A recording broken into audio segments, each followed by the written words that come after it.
Hello and welcome to Fast Track's Insider Guide with me, Jana Chan.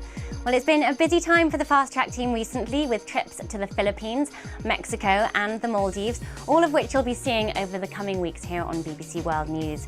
And I'm just back from a journey along the mighty Mekong, which runs from China down to the Delta in Vietnam. I visited the town of Luang Prabang in Laos, which still observes the ancient Buddhist ritual of tak bat, or almsgiving. I'll be bringing you that story later in March and why the tradition might be under threat. But looking further ahead, here are my top tips on where to travel and what to see over the coming months.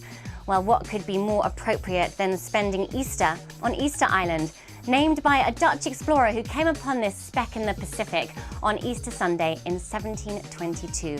Well, people here prefer the island to be called by its local name of Rapa Nui, and that's good to remember. I love this place simply for its remoteness. In early April, Morocco hosts the Marathon des Sables, one of the world's toughest races.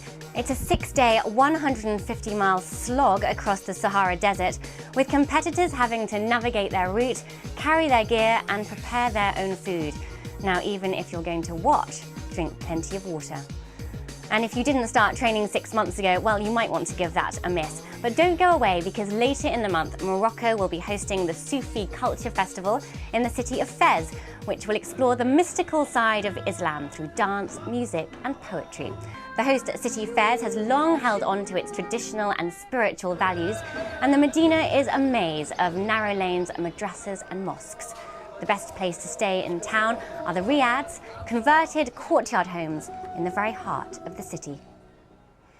Imagine the contrast, fleeting cherry blossoms in neon urban Tokyo. Well, Japan's cherry blossom season grips the whole country in springtime. Check out popular spots like Tokyo's Ueno Park and do as the Japanese, who picnic among the trees. Flowers are forecast to open in the capital around March 23rd, but be warned, the blossoms have arrived ahead of schedule here for the last 4 years.